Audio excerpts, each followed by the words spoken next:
आप सब यहाँ पहुँचे, आपका मैं धन्यवाद करता हूँ पहुँचने के लिए और हमारी प्रेस की कॉन्फ्रेंस कवर करने के लिए और हमारा इवेंट कवर करने के लिए। और आज शाम को जो खबरें दिखाई देंगी बड़ी हमारी, आप निष्पक्षता से हमारी पूरी भीड़ दिखाएंगे, पूरी लोगों में जोश दिखाएंगे और कल बड़ी अच्छी कलम चलेगी। आपके इन सब कार्यों के लिए आपका मैं धन्यवाद करता हूँ एडवांस में। आज शाम का और कल का भी धन्यवाद कर दूँ। हमारा एक कार्यक्रम चल रहा है, चार्जशीट सरकार के खिलाफ हम लेके आए, हरियाणा मांगे हिसाब, जिससे पूरी सरकार और भारतीय जनता पार्टी तिलमिलाई हुई है। आप देख रहे हैं पिछले 3 दिन से, जब से हरियाणा मांगे हिसाब की चार्जशीट हमने जारी करी है, जवाब नहीं मिल रहा। और यहाँ तक कि अपने केंद्रीय नेतृत्व को बुला रहे हैं मुख्यमंत्री जी खुद। बड़ी अजीब सी बात है कि परसों हमने करनाल से प्रोग्राम शुरू किया, परसों नहीं, एक दिन और पहले, 4 दिन पहले करनाल से किया, 15 तारीख को। उसके बाद मेरा मानना है कि तब ये अभियान था, हरियाणा मांगे हिसाब अभियान। उसके बाद जब ये कार्यक्रम पहुंचा यमुनानगर में अगले दिन, तो महाअभियान का रूप ले लिया। अंबाला में पहुंचा तो एक आंदोलन का रूप ले लिया। कल राई और पानीपत ग्रामीण में पहुंचा तो एक व्यापक आंदोलन का रूप ले लिया। और आज जुलाना में इसने एक जन आंदोलन का रूप ले लिया है। ये मैं कह सकता हूं आपको, आपने देखा होगा लोगों की जिस तरह से जो हाजिरी संख्या थी, और बाकी जो आम आदमी जिस तरह से निकल के आ रहा था, और आम आदमी जिस तरीके से अपनी जो सरकार के प्रति एक गहरा रोष, गहरी नाराजगी है इन बातों को लेकर जो हमने कहा है, उनको स्वीकार्यता आम आदमी की स्पष्ट रूप से दिखाई दे रही है, पहली बात। दूसरी बात, भाजपा का जो इस अभियान के बाद तिलमिलाहट दिखाई दे रही है, सरकार की जो तिलमिलाहट दिखाई दे रही है, वो किसी से छुपी नहीं। पहले दिन सरकार के काफी वरिष्ठ एक दो केंद्रीय मंत्रियों का बयान आए। अगले दिन स्वयं केंद्रीय गृह मंत्री महेंद्रगढ़ आए और उन्होंने कहा कि साहब हम कांग्रेस से मांगेंगे। मतलब 10 साल भट्टा बिठा दिया हरियाणा का, और हिसाब कांग्रेस से मांगेंगे। और उनकी जबान पे उनके खुद के मुख्यमंत्री जी का नाम नहीं सुनाई दिया, उनकी जबान पे 10 साल के बाद भी हुड्डा साहब का नाम सुनाई दिया। तो ये 10 साल की कुछ काम किए हो तो बताएं। कुछ काम ही नहीं किए 10 साल में। वो अपने काम बता के जाते हैं कि हमने ये किया, हमने वो किया, काम कुछ किए नहीं। हरियाणा का इतना नुकसान कर दिया इस सरकार ने। और उसके बाद कल मुख्यमंत्री, पहले केंद्रीय गृह मंत्री की बात आई, और कल नायब सिंह जी 11 सवाल पूछ रहे हैं नेता विपक्ष जी से, हुड्डा साहब से। तो ये कैसी भाजपा की 10 साल के कार्यकाल के बाद, यानी कि कुछ 11 काम बताने को नहीं है, 11 काम बताने को नहीं है। नेता विपक्ष चौधरी भूपेंद्र सिंह हुड्डा जी और कांग्रेस पार्टी से 11 प्रश्नों के माध्यम से पूछ रहे हैं, ये स्पष्ट दिखाई देता है। पहली बात ये तो इस अभियान की बातें हो गई। अभियान के प्रश्न आपको पता है सारे प्रश्न, कि देश में सबसे ज्यादा 10 साल के बाद देश में सबसे ज्यादा बेरोजगारी हरियाणा में क्यों है, देश में सबसे ज्यादा महंगाई, सबसे ज्यादा वैट का दर, हमारे टाइम 8% था, अब 17% हो गया, हरियाणा में क्यों है, देश में सबसे ज्यादा अपराध का दर हरियाणा में क्यों है,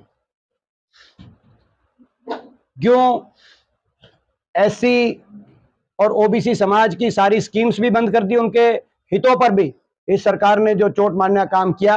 आपने देखा 100 गज के प्लॉट की स्कीम बंद होगी, पीने के पानी की टंकी टूटी की स्कीम बंद हो गई, वजीफे की स्कीम लगभग इन्होंने काफी हद तक कम करने का काम किया, या इंदिरा आवास योजना बंद हो गई, यहाँ तक कि मनरेगा का भी बजट 1/3 करने का काम किया। गरीब आदमी की जितनी योजनाएं थी उनको समाप्त की तरफ ले गए।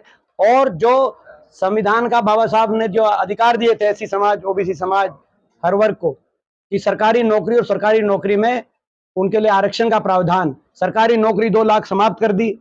पिछले 5 साल में 10,000 भर्ती हुई पक्की, जिसमें हरियाणा के बाहर के बच्चे लगे, और बाकी नौकरियों को या तो समाप्त कर दिया या उनको अटका दिया गया, सीटी में उलझा दिया गया। उसके साथ साथ जो लगी कौशल निगम के माध्यम से कच्ची, बिना without reservation, without pension, without merit, ये सरकार का काम होता है। किस तरह से मैं समझता हूँ हरियाणा में जो किया गया, और उसके साथ साथ हर आदमी, गरीब आदमी की को मिलने वाली जन सुविधा, गरीब आदमी के तो घर जाकर जन सुविधा देनी चाहिए। उसको अपनी कामकाज चलाने से फुर्सत नहीं, वो अपनी उनको पोर्टलों में उलझा दिया, आईडियो में उलझा दिया, कागज ठीक कराओ, पोर्टलों में उलझो, आईडियो में उलझो। कहीं ना कहीं नीयत ये दिखाई दी कि लोगों की सहूलियत से लोगों को वंचित रखने की नीयत से आज इस सरकार का कार्यशैली रही है। हर वर्ग को सड़क पे आना पड़ा है, छोटे बच्चों को धरने देने पड़े, 500 स्कूल बंद कर दिए, 5000 स्कूल बंद कर दिए थे, 500 स्कूलों में धरने हुए।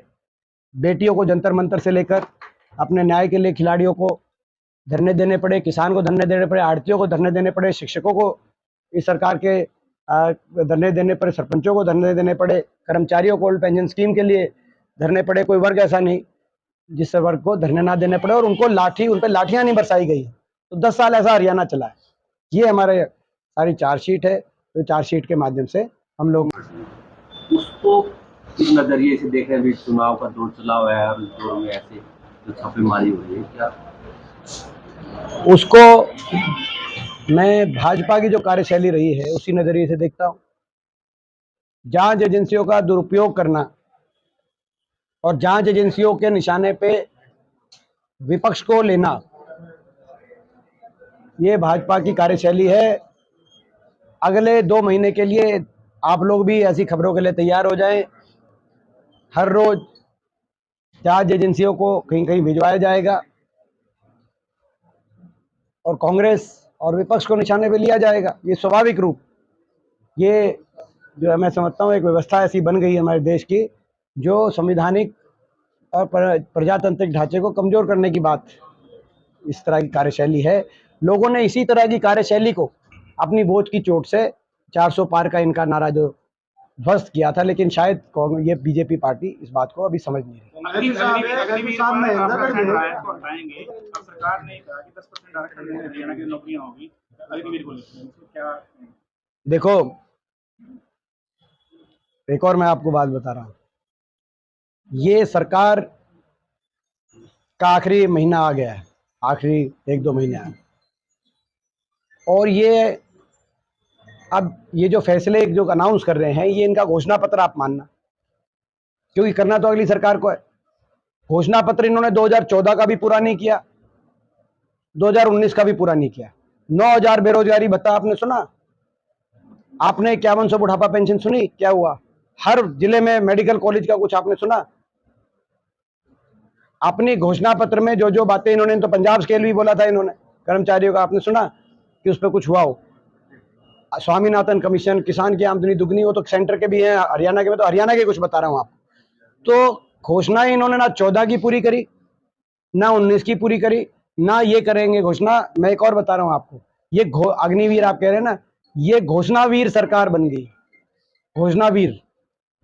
और इनके काम चवन्नी के हैं और घोषणाएं 10 रुपए की करते हैं। सारे आप इसके फिर आप लोकसभा में जो ग्राफ था कांग्रेस का, क्या विधानसभा में वो मेंटेन कर रहे हैं? बढ़ेगा, बढ़ेगा प्रचंड बहुमत से। लोकसभा में देश में सबसे ज्यादा मत प्रतिशत अगर कहीं आया, आप जानते हैं, कांग्रेस पार्टी का भी और विपक्ष का इंडिया गठबंधन। तो वो दक्षिण के तमिलनाडु, कर्नाटक, केरल या तेलंगाना जहां हमारी सरकार है वहां नहीं आया। वो हरियाणा के अंदर 47.6% मत मिला कांग्रेस को, देश में सबसे ज्यादा। हमारी ना सिर्फ 5 लोकसभा सीट आई, मगर ज्यादा विधानसभाओं में हमें बढ़त मिली, ज्यादा हमारा मत प्रतिशत था। लोगों ने साफ संकेत दिया, लोग दुखी हैं इस सरकार से। और विधानसभा में तो 10 साल का इतिहास देखो बीजेपी का। बीजेपी पूरे देश में लोकसभा में प्रदर्शन जो होता है, विधानसभा में उससे प्रदर्शन काफी लुढ़क जाता है भाजपा का। तो हरियाणा में भी वो वही हुआ था 19 में भी, और दोबारा से वही होगा। अब एक बार अब इनको बोला था इसके बाद कांग्रेस में सेंधमारी शुरू की है। सोनीपत से कांग्रेस की टिकट पर जीते निखिल मदान को उन्होंने किसी ने ज्वाइन किया। पानीपत जिले के एक विधायक का नाम भी शामिल हो रहा है कि कांग्रेस के विधायक। ऐसा है, पिछले 2 वर्ष से लगातार कांग्रेस में जो ज्वाइनिंग का दर चल रहा है, मैं आपको बताऊं, आज भी, कल भी ज्वाइनिंग हुई है, आज भी ज्वाइनिंग हमारे हो रही है। 40 से ज्यादा पूर्व विधायक, पूर्व मंत्री, पूर्व सांसद, एक मौजूदा सांसद, 3 आपने देखा मौजूदा निर्दलीय विधायकों ने भाजपा से समर्थन वापस लेके कांग्रेस को समर्थन दिया। लगातार तमाम पदाधिकारी, जिला परिषद के चेयरमैन, अभी भिवानी जिला परिषद चेयरमैन ज्वाइन हुए, दादरी जिला परिषद ज्वाइन हुए। तो जिस रूप से कांग्रेस पार्टी में इतने जो तांता लगा हुआ है ज्वाइनिंग का, एक आधा भाई टोक ना लग जाए, हो सकता हम ही भेज रहे हो तो हो सकता भाई जो है कि इतनी जो है तो प्रचंड ज्वाइनिंग, तो सेंध हमारी जो है मैं समझता हूँ कि जब जो आप जो वो देखेंगे दिशा, वो दिशा कांग्रेस की तरफ ही है। निर्दलीय जो है वो क्यों नाराज है, इसको सोचो आप। वो इसलिए नाराज है, वो खुल के कहते हैं कि 5 साल में काम ही नहीं हुआ हल्के में, फिर उनको मनाने की कोशिश करती है। अब काम नहीं हुआ तो आखिरी 2 महीने में तो काम क्या होगा हल्के में। अब तो भाजपा भी जिसको मनाने की कोशिश करेगी, यानी कि व्यक्तिगत तो मना सकती है, व्यक्तिगत तो मना सकते हैं, लेकिन हल्के में जो ये आरोप लगाए हैं, नैनपाल जी ने आरोप लगाया कि हल्के में काम नहीं हुआ 10 साल। अब वो 10 साल नहीं हुआ था कि 2 महीने में क्या काम होगा, ये बात है।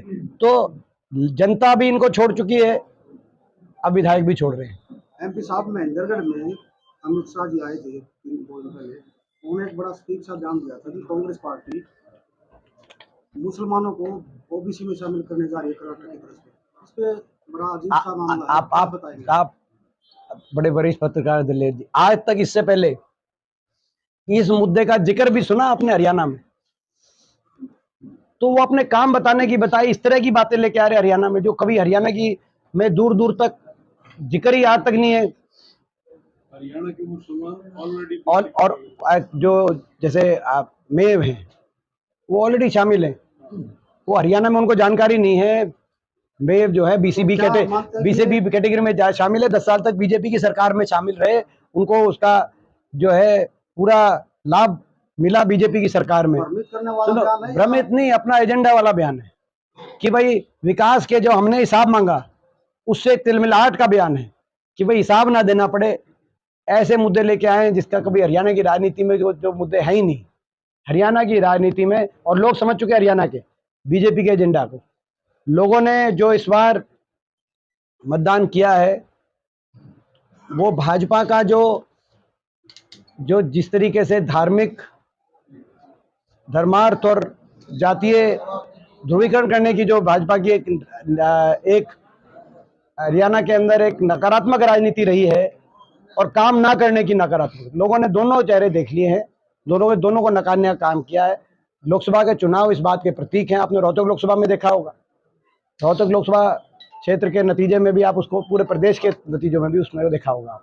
जिस तरह की आप यात्राएं निकाल रहे हैं, इसके बाद सारिका जी, कांग्रेस पार्टी लोकसभा चुनाव के बाद ज्यादा आत्मविश्वास में है, कहीं आत्मविश्वास कांग्रेस या कांग्रेस को ले नहीं बैठे? नहीं, हम दिन रात मेहनत कर रहे हैं। अति आत्मविश्वास नहीं, मैं दिलेर जी दिन रात मेहनत कर रहे हैं। आप देख रहे हैं अब ये जो कार्यक्रम है हमारा हरियाणा मांगे हिसाब, इस कार्यक्रम में जो कांग्रेस का ये एआईसीसी का कार्यक्रम है, बीसीसी का कार्यक्रम है, इसमें हम डोर टू डोर जा रहे हैं हर कांग्रेस जन।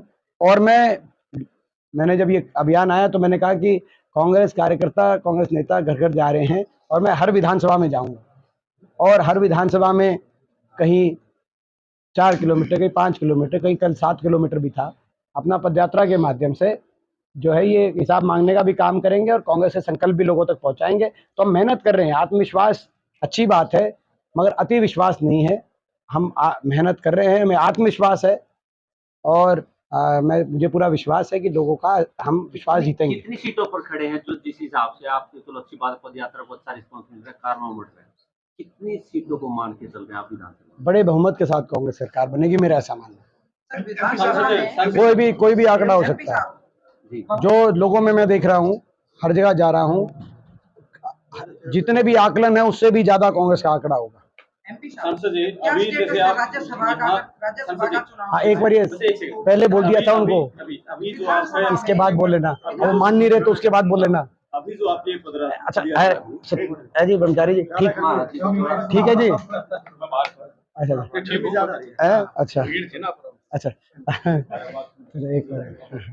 एक बार सांसद जी, ठीक ठीक हाँ जी हाँ जी चलो थोड़ा आराम से हो जाएगा। हरियाणा में कांग्रेस की लहर है और हर हलके में टिकट के दावेदारों की संख्या बहुत ज्यादा है। आज हमने देखा कि इतनी पट्टिकाएं लोग लिए हुए थे, यहाँ 20 से ज्यादा टिकट के दावेदार हैं।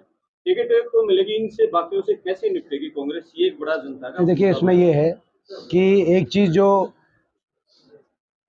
कांग्रेस पार्टी की तरफ से कहा गया है, कांग्रेस हाईकमान की तरफ से और कांग्रेस के प्रदेश नेतृत्व की तरफ से कहा गया है कि इस पूरी तरीके से प्रयास किया जाएगा कि मेरिट पर और सर्वे के आधार पर टिकट का वितरण हो। कई बार ये बात आप सही कह रहे हैं कि सर्वे में भी कई बार एक से ज़्यादा एक दो आदमी एक दो जो अपने प्रयास कर रहे हैं वो जो है ज़्यादा ऊपर नीचे नहीं होता उनका सर्वे। भाई किसी का अगर 50% लोग किसी हक में बोल रहे हैं, किसी के में अगर 55% बोल रहे हैं, तो इसका मतलब नहीं है कि भाई 50% वाले जो आदमी वो कमज़ोर उनको आंका जाए, ये भी सही हो जाती है। लेकिन यही हमारा प्रयास रहेगा कि उन सभी को मान सम्मान, क्योंकि जब सरकार बनती है तो उसमें मान सम्मान सबका वो सरकार के हाथ में होता है। तो कांग्रेस की सरकार में कहा गया है, हुड्डा साहब ने उस दिन कहा सोनीपत में जब हमारी एक तैयारी बैठक चल रही थी इस अभियान की, कि हर ऐसे प्रत्याशी, संभावित प्रत्याशी जो प्रयास कर रहे हैं, जो भाई एक ही को टिकट मिल सकते हैं स्वाभाविक रूप से, लेकिन बाकियों को सरकार में बराबर का स्थान, मान सम्मान सुनिश्चित करेंगे। ये कांग्रेस पार्टी करेगी, ऐसा उन्होंने कहा।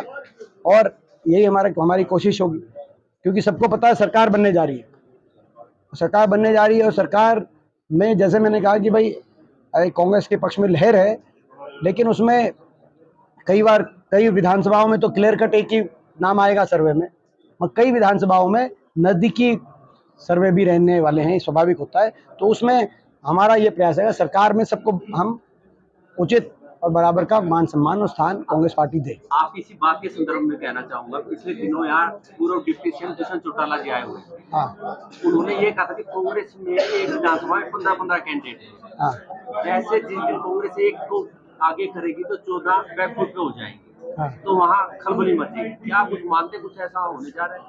देखिए ये आपने जो बात की है, यही इसी के संदर्भ में मैंने वो बात की। जब पार्टी किसी की हवा होती है तो स्वाभाविक रूप से जो है बहुत से संभावित उम्मीदवार भी होते हैं, सबका अधिकार भी है। कांग्रेस के बहुत से कार्यकर्ता हैं जिन्होंने पिछले कई वर्षों से अंत तक मेहनत करी है, वो लोग प्रयास करेंगे ही। तो ये जब अच्छी लहर होती है किसी पार्टी की तो उसका पहलू है, लेकिन उसका उत्तर वही है जो मैंने आपको कहा कि सबका मान सम्मान और सबको बराबर का सम्मान मिले, स्थान मिले, ये सरकार के हाथ में होता है। और कांग्रेस की सरकार में ये सुनिश्चित होगा, ये हुड्डा साहब इस बात की घोषणा कर चुके हैं। एमपी साहब जुड़ाना से कोई पैराशूट उम्मीदवार भी हो सकता है, चर्चाएं कैसे? ये जो है मैं समझता हूँ कि आपकी कौन सी चर्चा आप मेरे से बाद में डिस्कस कर लेना। बाकी हमने कहा कि जो है अपना क्या कहते हैं, मेरिट पर सर्वे के आधार पर उम्मीदवार जुलाना समेत सभी सीटों पर 90 सीटों पर सर्वे के आधार पर मेरिट पर उम्मीदवार आएंगे। देखिए ये तो मेरिट में सर्वे में तो मैं समझता हूँ कि जो मैंने कही उसमें बहुत बड़ी, उसमें सबका आपका भी उत्तर है उसमें। सर विधानसभा में कांग्रेस के विधायकों का क्या स्टेटस है? अगर राज्यसभा का चुनाव होना है, हाँ। वाली सीट खाली होगी है, तो विधानसभा में क्या स्टेटस है कांग्रेस का और क्या इसका तरीका होगा? एक बार नोटिफिकेशन आ जाए, कांग्रेस सबकी अपनी रणनीति हमारी रहेगी। एमपी साहब लास्ट क्वेश्चन, हरियाणा में किस हरियाणवी चेहरे के नेतृत्व में विधानसभा चुनाव लड़ेगा? हरियाणा में कांग्रेस पार्टी चौधरी उदय भान जी की अध्यक्षता में, नेता विपक्ष चौधरी उपेंद्र सिंह हुड्डा जी के नेतृत्व में, सभी कांग्रेस के नेताओं के सहयोग से, सभी के अथक परिश्रम से, एकजुटता से चुनाव प्रचंड बहुमत से लड़ेगी, भी नहीं जीतेगी प्रचंड बहुमत से, ऐसा मैं विश्वास आपको दिला रहा हूँ। तो सीएम चेहरा कौन होगा सर? देखो आपको भी लोग चाह रहे हैं भूपेंद्र सिंह हुड्डा की छवि आपकी ज्यादा साफ दिखाई दे रही है। देखिए ऐसा है, ये क्या बात कर रहे हैं यार। तो अपना ये तो मैं समझता हूँ कि जैसे मैं उसका जवाब दे चुका हूँ कि हुड्डा साहब के नेतृत्व में कांग्रेस पार्टी, चौधरी उदय भान जी की अध्यक्षता में कांग्रेस पार्टी ये चुनाव लड़ने जा रही है। जिस तरह से मेहनत करी आपने देखा कांग्रेस के तमाम कार्यकर्ताओं ने पिछले 2 साल में, जो आज एक माहौल बना है, तो सारे एकजुटता से चलेंगे। और हमारा जो सीएम का जो प्रक्रिया होती है वो हमारी प्रक्रिया जो कांग्रेस के हाईकमांड की प्रक्रिया होती है, हुड्डा साहब भी स्पष्ट कर चुके हैं। विधायक आते हैं, कांग्रेस का शीर्ष नेतृत्व उस पर का विधायकों से जो है विचार विमर्श करके कांग्रेस का शीर्ष नेतृत्व अधिकृत रहता है। ये कांग्रेस की हमारी प्रक्रिया है। तो ये हमारी पार्टी, राष्ट्रीय पार्टी, उसकी प्रक्रिया के अनुसार चलेंगे। आपकी पार्टी का सर्वे कब तक हो जाएगा और जो घोषणा चल पत्र रहा के है। लिए जो आप सुझाव ले रहे हैं, हाँ, ये कब तक सामने आ जाएगा? देखिए, ये घोषणा पत्र के हम लोग डोर टू डोर सुझाव ले रहे हैं और अपना ये 15 अगस्त तक का डेडलाइन दिया है। जो लोग घोषणा पत्र में, ये एक अच्छा सवाल है, देखो ये पॉइंट की साथ आपको तो है जो थैंक यू। अच्छा सुनो, अपना ये मैं कह रहा हूँ कि ये एक वो ना ये पॉइंट खबर में लाइक 15 अगस्त तक का समय दिया है। डोर टू डोर के माध्यम से जो चुनावी घोषणा पत्र में, कांग्रेस के घोषणा पत्र में जो सुझाव शामिल होने हो, 15 अगस्त को लेके हम कंपाइल करना शुरू कर देंगे। उसके बाद मतलब कोई सुझाव, तो आप लोगों को भी कोई सुझाव दो 15 से पहले देना। और डोर टू डोर का भी जो अभियान का हमारा जो अधिकृत टाइम है, इस कलेक्शन अभियान तो चलता रहेगा इलेक्शन तक, मगर इसके अभियान के 3 हिस्से हैं ना। एक चार्जशीट बीजेपी के खिलाफ जो मैंने बताई, एक अपना संकल्प पत्र, वो भी आपको पता है हम क्या करेंगे, और तीसरा है कि लोगों से सुझाव की अंतिम तारीख 15 अगस्त है। 15 अगस्त से पहले सुझाव लेके पहुंचाएं कांग्रेस प्रदेश कांग्रेस कार्यालय तक। लाखों की संख्या में परेशान हैं। युवा जो हमारे साथी हैं वो कोशिश में है कि वे कब हरियाणा की सरकार आए और हमको रोजगार मिले। किसान परेशान, व्यापारी परेशान, छोटा मजदूर परेशान। और भाई, अब तो मेरे ख्याल में कोई ऐसा व्यक्ति होगा जो सरकार से परेशान ना हो। उनके विधायक परेशान, किसी को धमकी दे के मनाते हैं, किसी को कुछ पैसा दे के या प्रबोलन भाई तेरे काम करेंगे उस तरह मनाते हैं। परसों एक विधायक का बयान आपने पढ़ा, हमने पढ़ा, और बहुत तंग था। रात कह रहा है मेरी कार्य पूरे हो गए। अब 1 महीने में कौन से कार्य पूरे हुए हैं, प्रेस भी जानती है और जनता भी जानती है। धन्यवाद।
हिसाब मानना पड़ेगा।